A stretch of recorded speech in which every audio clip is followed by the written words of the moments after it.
자, 여러분, 12월 한 달, 이제 2024년도 12월 한 달밖에 남지 않았습니까? 한 달이나 남았습니까? 예. 그래서 하나님께서 여러분들에게 큰 은혜를 주셨어요. 기도 응답도 미루지 마시고, 기도 제목도 미루지 마시고, 은혜 받는 것도 미루지 마시고, 내년도로 2월 하지 마시고, 응답도 올해 안에 다 받으시기를 바라고요. 이거는 물론 우리의 영역은 아니에요. 하나님이 하셔야 되죠. 그렇기 때문에 간절함도, 은혜를 사모하는 마음도, 또 하나님 바라보는 마음도 내년도로 2월 하지 마시고, 정말 남은 한 달 동안, 한 달밖에 남지 않은 게 아닙니다. 하나님은 지금 이 순간에도 역사하십니다. 말씀 한마디로도 역사하십니다. 한순간에도 하나님은 역사하십니다. 그래서 하나님을 바라보시고 풍성한 한 해 마무리 잘 하시기를 주의 이름으로 축원합니다. 그래서 저는 오늘 12월을 시작하면서 우리가 어떻게 한 해를 마무리할 것인가를 생각하는 가운데, 그 첫 시간으로 우리가 어떻게 풍성함으로 한 해를 마무리할 것인가, 그래서 제목을 누가 풍성한 사람인가. 그래서 저와 여러분들 한 분 한 분이 정말 하나님 안에서 풍성한 성도가 되시기 바랍니다. 풍성한. 자, 그렇다면 풍성함이라는 게 뭘까? 여러분, 풍성하다라는 이야기를 들으면 어떤 게 먼저 생각납니까? 누가 풍성한 사람입니까? 가진 것이 많은 사람인가요? 아니면 누리고 있는 것이 많은 건가요? 높은 위치에 올라간 사람인가요? 많은 걸 경험한 사람입니까? 학식이 좀 높은 사람입니까? 자, 걱정이나 염려가 없는 사람이 풍성한 사람일까요? 자, 누가 풍성한 사람인가? 여러분, 성경에서 말하는 풍성함은 어떤 뜻이 있고, 오늘 주님께서 말씀하시는 풍성함은 어떤 의미인가? 이 풍성함이 나와는 어떤 연관이 있는가? 이런 것들을 한번 생각해 보기를 원합니다. 먼저 한번 질문 하나 드릴게요. 자, 풍성함의 기준을 생각할 때, 자, 20평 아파트에 사는 사람과 50평 아파트에 사는 사람이 있으면 누가 풍성한 사람입니까?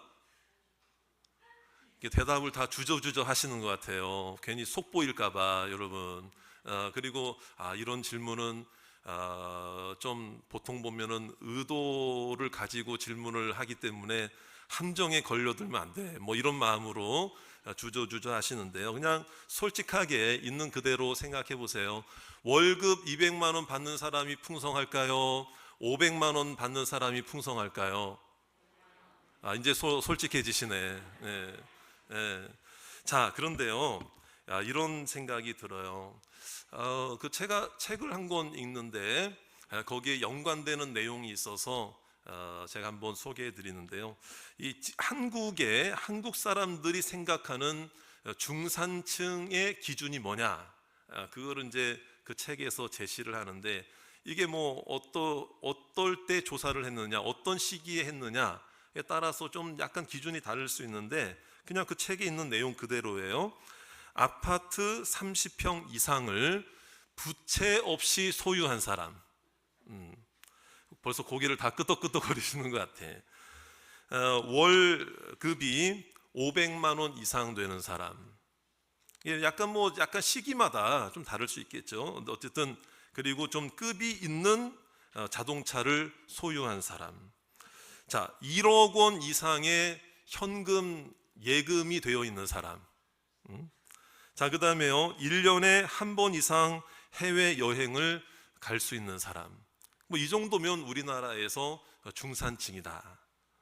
여러분, 나는 중산층에 속할까요, 안 속할까요? 이런 기준으로 보면 여러분 그냥 마음으로만 대답하세요. 네, 마음으로만 생각하세요. 옆 사람 볼 필요도 없습니다, 여러분.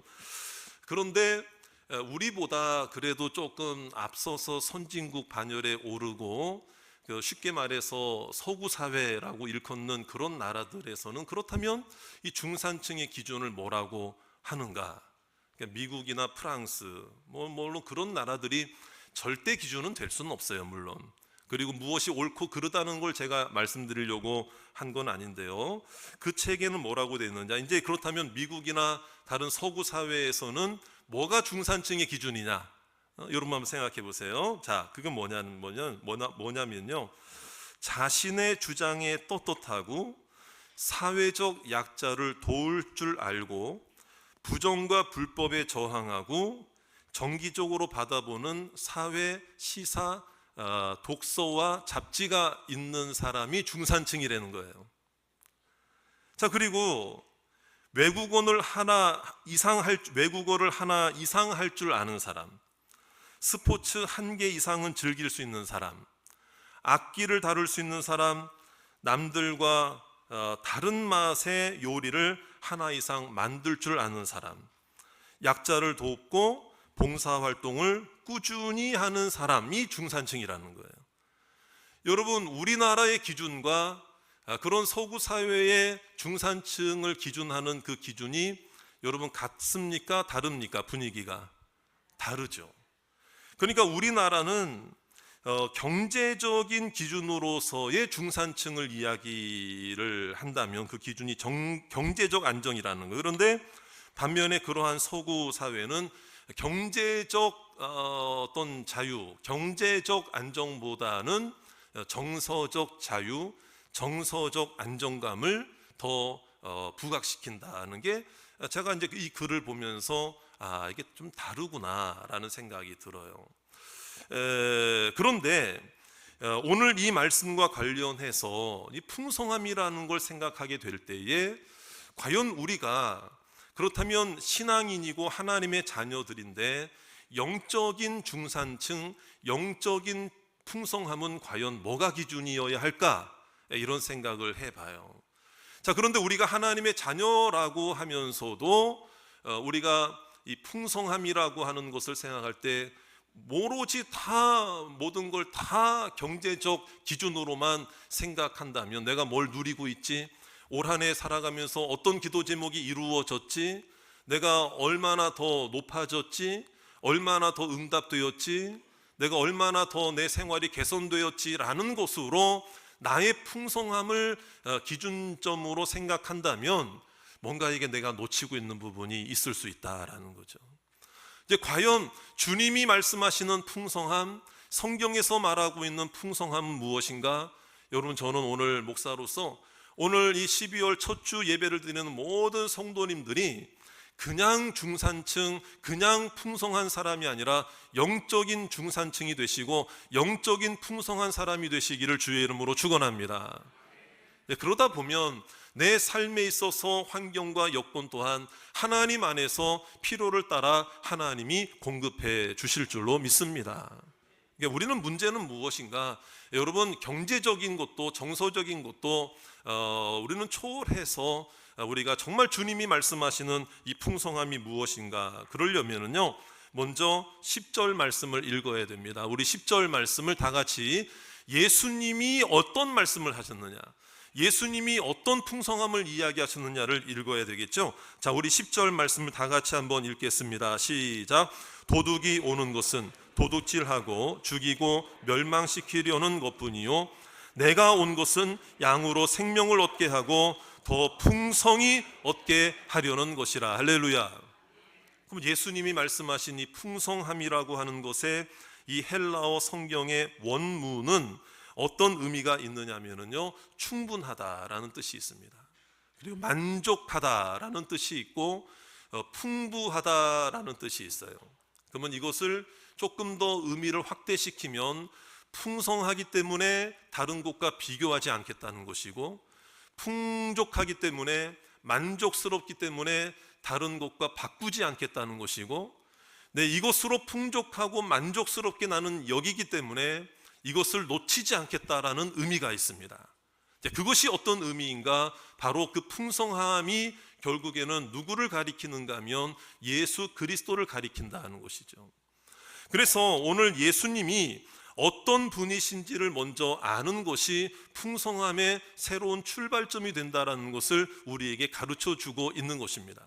아무리 경제적으로 안정이 되고 정서적으로 안정이 되고 가지고 있는 것, 누리는 것이 많다 할지라도 예수님을 놓치고 있다면 그 사람은 진정한 풍성한 사람이 될 수가 없다라는 거예요. 그래서 오늘 이 말씀에도 보면은 예수님께서 풍성을 말씀하실 때에 먼저 말씀하시는 게 뭐냐? 도둑이 있다. 우리의 삶에 도둑이 있다. 도둑을 만날 때가 있다. 도둑이 찾아올 때가 있다. 왜? 도적질 해가려고, 내 것을 빼앗아 가려고. 이게 인생으로 보면 고난일 수 있습니다. 여러분, 멸망이요 사망입니다. 죽음입니다. 죽을 것 같은 고난이죠. 죽을 것 같은 힘든 일이죠. 고난과 그런 환난입니다. 오늘 말씀에도 보니까 도둑이 오는 것은 도둑질하고 죽이고 멸망시키려는 목적이 있다 이 말이에요. 그런데 왜 예수님이 풍성함을 말씀하시면서 도둑 이야기를 먼저 하실까요? 이것은 결국에는 우리에게 이러한 내용 때문에 그래요. 사망과 멸망, 우리 인생 속에 사망과 멸망이 있고 유혹과 고난이 있고 눈물과 애통이 있고 슬픔과 죄악이 있고 분노가 있는 나의 삶 가운데에서 예수 그리스도의 풍성함이 더 빛이 난다는 것입니다. 할렐루야. 평안하고 모자른 게 없고 나는 남부러울 게 없고 아쉬운 게 없는 사람은요, 예수님이 아무리 풍성한 자로 우리 가운데 오셨다 할지라도 뭐 그렇게 절실하지가 않을 수도 있어요. 뭐 나 아무런 문제 없이 사는데. 그런데 아니라는 거죠. 인생이란 아니라는 거예요. 뭐냐면 예수님도 이걸 인정하고 계신다는 거예요. 나를 죽이러 오는 도둑이 있다. 나에게 생명을 빼앗으려고 하는 도둑이 있다. 파멸시키려는 도둑이 있다. 이 세상의 공격들, 유혹들, 죄악들을 이야기할 수 있겠죠. 고난과 환난입니다. 그러한 가운데에서 우리가 그러므로 이 풍성한 자가 되기 위해서는 딱 한 가지밖에 없다는 거예요. 오늘 이 말씀, 그러한 너희들의 인생 속에서도 예수 그리스도께서 우리를 버리지 아니하시고, 오늘 중요한 말씀 한마디를 하시거든요. 저를 따라 합시다. 내가 온 것은, 그렇습니다. 내가 온 것은 그랬습니다. 도둑을 만나고 사망과 파멸과 죄악과 분노와 고난과 환경 가운데에서도, 너의 삶이 그런 가운데서도 내가 너를 포기하지 않고 내가 너를 찾아왔다 이 말이에요. 예수님 우리를 찾아오신 줄 믿습니다. 예수님은 나에게 임재하신 줄 믿습니다. 예수님 이 땅에 오신 줄 믿습니다. 내가 온 것은 주님이 온 것에 우리가 집중해야 우리의 인생이 풍성해질 수 있다라는 거예요. 주님이 온 것은 무엇입니까? 구원을 베푸시러 오셨죠. 오늘 그래서 그 구원을 베푸시는 것뿐만 아니라 풍성하게 하기 위해서.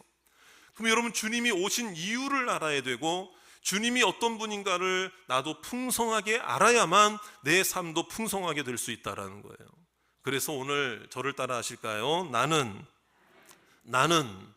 예수님은 나는이라고 말씀하시면서 나는 누구다, 이런 이야기를 이것이 신적인 하나님의 자기 선언과 같은 거예요. 이건 누구라도 할 수 있는 말이 아니에요. 나는 어떤 이다, 나는 무슨 이다, 이런 이야기가 헬라어 원어로 말하면 에고 에임이라는 말이에요. 에고는 나라는 뜻이에요. 그리고 에이미는 뭐뭐이다라는 뜻이에요. 영어로 말하면 I am, 이런 걸 말하는 것입니다. 그러면 이것은 어떤 의미인가? 요한복음에 특별히 이러한 독특한 형태로 예수님께서 자기 선언을 7번을 하셨어요. 그 7가지의 자기 선언 중에 오늘 말씀에도 2가지가 나오는데, 제가 첫 번째부터 여러분들에게 화면을 통해 7가지를 함께 확인시켜 드리겠습니다. 우리 같이 한번 읽고, 여러분, 예수님이 어떤 분이신지를 풍성하게 알아야만 내 인생도 풍성하게 변화될 줄로 믿으시기 바랍니다. 왜냐하면 예수님이 말씀하신 거잖아요. 자, 우리 첫 번째는요, 나는 생명의 떡이다 그랬어요. 요한복음 6장에 그랬죠. 우리 다 같이 한번 읽겠습니다. 시작. 나는 생명의 떡이다. 그렇습니다. 그러니까 우리가 만들 수 있는 떡이 아니라는 거예요. 내가 만드는 떡은 금방 배가 고파 올 수밖에 없는 거예요. 영원한 떡이 아니에요. 그런데 생명의 떡이라고 하는 것은 구원을 의미하는 것이겠죠. 자, 그 다음에 2번째는 나는 세상의 빛이다 이렇게 했어요. 다 같이 또 한번 읽겠습니다. 시작. 그렇습니다. 죽음, 멸망, 그것은 어둠을 가리키는 것입니다. 그러나 예수님은 구원의 빛, 세상의 빛으로 이 땅에 오신, 내가 온 것은 그거거든요. 자, 그 다음에 세 번째, 오늘 본문에 나오는 말씀이죠. 자, 나는, 시작. 나는 양의 문이다. 양, 음매 그 양을 말하는 겁니다. 김양, 이양, 방양 그게 아니에요. 양의 문이라고 한 이유는 뭐냐? 요것도 말씀, 먼저 네 번째까지 보고 말씀드릴게요. 자, 네 번째는 나는 선한 목자다. 선한 목자다. 양들을 이제 보호하고 양들을 먹이고 키우는 목자인데 선한 목자라는 거예요. 그 당시 이제 양을 키우려면 울타리가 있었는데 그 울타리에 관리하는 그 목자 입장에서 울타리에 양들이 출입하는 문이 많아야 되겠어요? 하나밖에 없어야 되겠어요? 자, 많을 때 관리가 잘 돼요? 하나밖에 없을 때가 관리가 잘 돼요? 하나밖에 없어요. 하나밖에 없는 거예요. 문은, 양의 문은, 양이 출입하는. 그런데 그 하나밖에 없는 문조차도 밤새도록 목자가 그 양 곁에서 쭈그리고 앉아서 잠을 청하면서 그 양들을 지킨다 이거예요. 이게 바로 선한 목자의 모습이에요. 또 하나의 양의 문의 모습이 있는데 그거는 뭐냐면 예루살렘에 보면은 북쪽에 문들, 여러 문들이 있는데 그 문 중에 하나가 양문이라는 이름을 가진 문이 있습니다. 그것은 제사를 드릴 때에 제물로 바칠 양들만 데리고 출입이 가능하게끔 만든 문이 양문이에요. 양문. 제사는 하나님께 나아가는 것이고 구원의 은총을 기대하는 것이고 하나님께 영광을 돌려드리는 거죠. 하나님의 자녀만이 할 수 있는 거예요. 종합해 본다면 나는 양의 문이라고 이야기를 하신 것은 예수 그리스도만을 통해서만 유일한 구원에 이를 수 있다는 것을 우리에게 가르쳐주고 있는 것입니다. 어떤 양이라 할지라도 예수님을 통하여서라면 은혜를 받고 구원에 이를 수 있다는 것을 우리에게 보여주고 있는 것을 의미하는 것입니다. 이 양의 문을 통해서만 하나님께 나아갈 수 있는 줄로 믿습니다. 오늘 이 예배 시간이 양문을 통과하여 예수 그리스도의 이름으로 예배하는 예배가 되시기를 주의 이름으로 축원합니다. 이게 이제 풍성함이거든요. 그러니까 다른 데 풍성한 게 있을 것 같은데 아니란 말이에요. 하나님의 자녀들은 그 양들은 오직 하나. 여러분, 풀밭에 따라간다고 풍성함이 있는 게 아니에요. 물이 많아 보인다고 거기 간다고 풍성함이 있는 게 아니에요. 물이 있든 뭐 잔디가 있든 푸른 풀밭이든 아니면 때로는 메마른 광야이든, 여러분 양들은 다른 방법 없어요. 목자를 따라가면 그곳에 생명이 있는 것입니다. 할렐루야.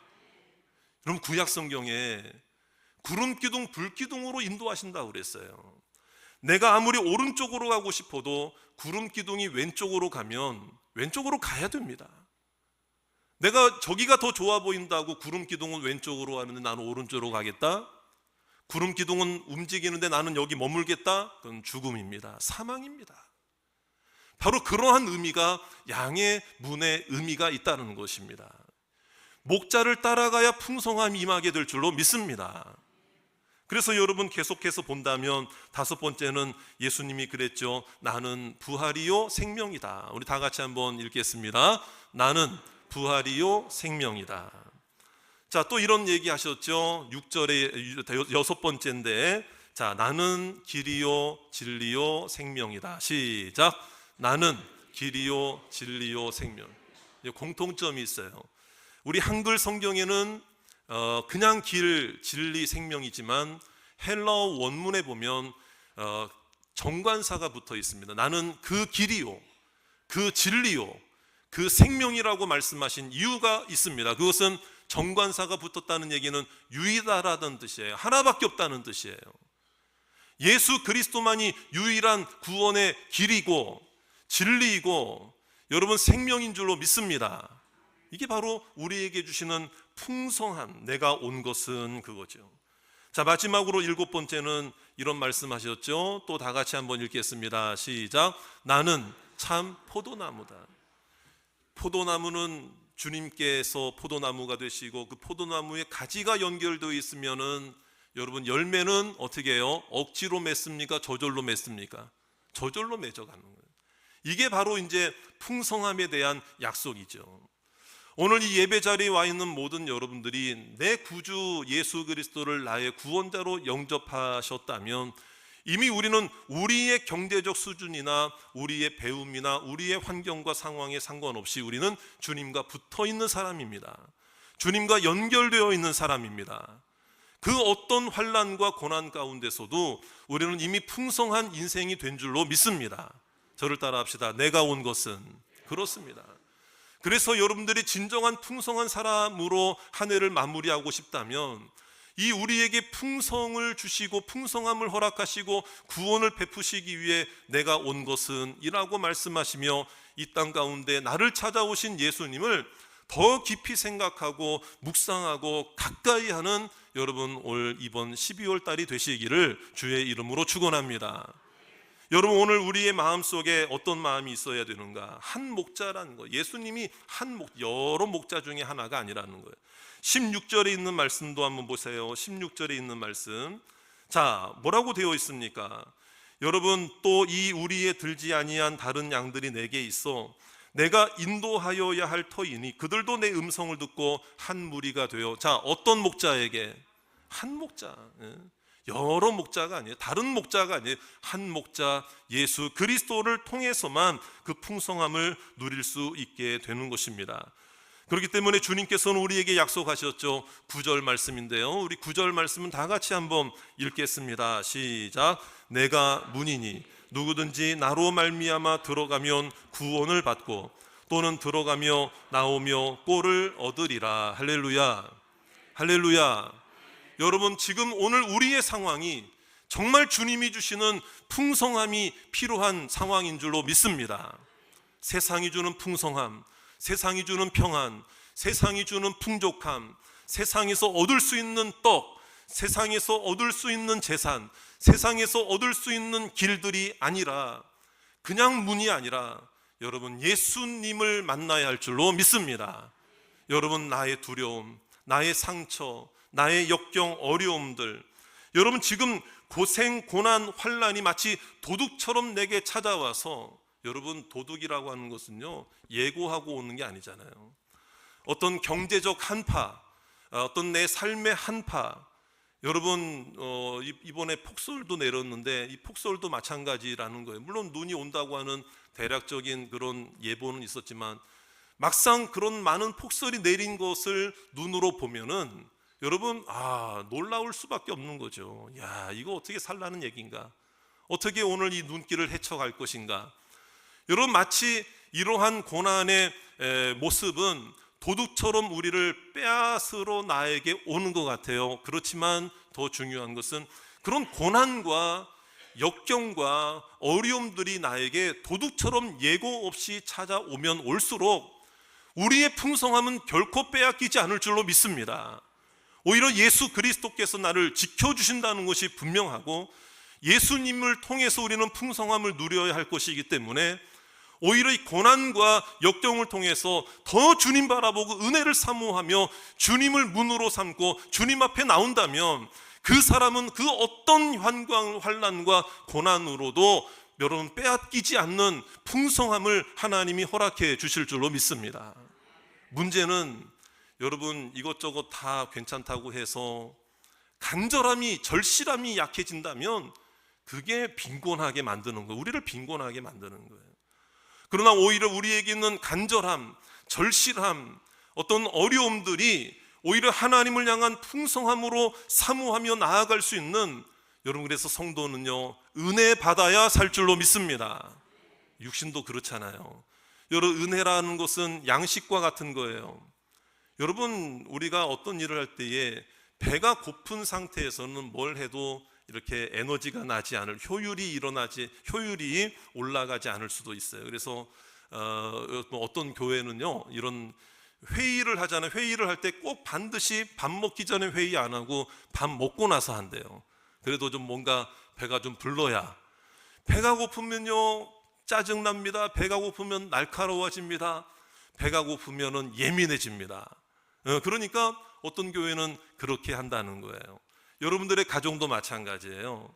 여러분, 우리가 어떤 일들을 의논하고 이야기하고 가족들과 상의할 때 뭔가 좀 많이 좀 먹고 나서 배부른 상태에서 의논도 하시고 상의도 하시고 회의도 하시기를 바랍니다.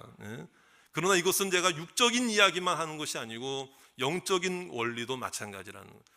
여러분, 우리가 은혜를 못 받으면 빈곤해집니다. 하나님의 은혜를 사모하고 은혜를 받아야 여러분 우리가 풍성해질 줄로 믿습니다. 그래서 여러분, 오늘 우리가 은혜 받는 일에 앞장서야 된다. 제가 지난번에 우리가 이제 4주 동안 우리 4인 4색으로 금요일 날 외부 강사님들을 초청해서 우리가 은혜를 받았잖아요. 한 주 한 주 매주 하나님이 은혜를 주신 줄로 믿습니다. 그래서 저도 이렇게 보니까 우리 교회에서 누가 가장 은혜를 많이 받았게요? 여러분 생각할 때 누가 가장 은혜를 많이 받으신 것 같아요? 저는 그래요. 물론 여러분들이 은혜 못 받았다는 얘기가 아니고 저로서는 저의 입장에서 생각할 때는 제가 은혜를 많이 받은 것 같아요. 그러니까 여러분들도 마찬가지의 생각을 여러분 스스로도 그래 내가 제일 은혜 많이 받았겠지 이런 생각들을 스스로 하신다면 여러분 그것도 은혜 받은 것입니다.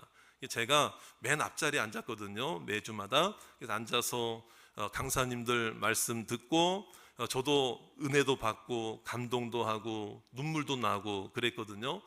그런데 이제 이렇게 앉아서 여기 우리 박영란 집사가 앉으신 여기 딱 앉아가지고 예배를 드리는데 세 번째 주였던 것 같아요. 우리 따라하는 기도 장재기 목사님이 말씀을 전하시는데 어떻게 예수님을 믿고 그런 어려운 환경 속에서 신학교 가기로 했고 부모님들의 반대 이런 것들이 있는 가운데서도 그런 간증들이 있었고 받은 은혜가 있었다는 얘기를 쭉 하는데 제가 눈물이 저도 모르게 코끝이 찡해지고 눈시울이 뜨거워지고 눈물이 나더라고요. 근데 제가 슬프고 힘들었던 때가 생각나 그런 게 아니고 그랬던 비슷한 부분이 있더라고요. 근데 이제 그랬던 저의 과거의 모습 속에서도 하나님이 주셨던 은혜가 있었기 때문에 여기까지 왔다는 생각을 하게 되니까 너무 그게 은혜가 되고 감사해서 눈물이 이렇게 좀 나더라고요. 났는데 저는 이제 어떻게 보면은 눈물 나고 그러면은 은혜 받아서 눈물 흘린 거는 창피하거나 부끄러운 건 아님에도 불구하고 눈물 흘리는 모습 이렇게 좀 보이기가 조금 그럴 수 있잖아요. 그런데 저는 너무 감사한 게 맨 앞자리에 앉아 있었기 때문에 우리 뒤에 계신 성도님들이 내가 눈물 흘리는 건 모르겠지 하는 마음도 있었거든요. 한편으로는. 그러는데 갑자기 강사 목사님도 눈물을 흘리시면서 제가 원래 설교할 때 눈물 흘리는 사람이 아닌데 오늘 이상하게 로뎀교회에서 말씀 전할 때 눈물이 나네요. 그러면서 하시면서 그냥 넘어가신 게 아니라 앞에 목사님이 우셔가지고 저도 그러니까 제가 은혜 받아서 눈물 흘린 것이 이렇게 어떻게 보면은 들통나게 된 거죠. 들통날 수도 있고 괜찮아요. 그런데 제가 말씀드리고 싶은 건 뭐냐면 목사님의 간증을 들으며 저도 풍성한 은혜를 받고 또 제가 은혜 받는 모습을 보면서 말씀 전하시는 목사님도 그런 은혜를 받고 또 서로가 서로에게 그러니까 옆에 있는 사람이 은혜 받는 모습을 보면 우리 서로가 서로에게 은혜가 되고 풍성하게 되는 하나님의 축복을 허락해 주실 줄 믿습니다. 제가 그때 은혜 받고 또 기도하면서 눈물로 기도하면서 하나님 앞에 정말 여러분들에게도 간증하고 싶은 게 있어요. 정말 이상하리만큼 그렇게 하나님 앞에 예배를 드리는 중에 하나님께서 저의 고민이나 기도의 제목들 또 하나님께 맡겨야 될 모든 것들이 한순간에 사라진 줄로 믿습니다. 근데 마음이 막 풍성해지더라고요. 제가 거짓말이 아니에요. 함께 기도하고 은혜 받으니까 여러분 마음에 하나님께서 풍성함을 주시고 평안함을 주시고 은혜를 주시고 하나님의 만족을 주시고 하나님이 해결해 주시겠다, 하나님이 이루어 주시겠다 하고 하는 하나님의 은혜를 베풀어 주신 줄 믿습니다. 여러분들에게 어떤 걱정이 있습니까? 어떤 기도 제목이 있습니까? 은혜 받으면 풍성해질 것입니다. 은혜 받으면 해결될 것입니다. 은혜 받으면 달라질 것입니다. 믿습니까? 나만 은혜 받지 말고 같이 은혜 받아서 2024년 이제 한 달 마무리할 때에 여러분 은혜 받음으로 마무리합시다. 풍성하게 마무리하시기 바랍니다. 풍성한 은혜를 누리시기를 주의 이름으로 축원합니다.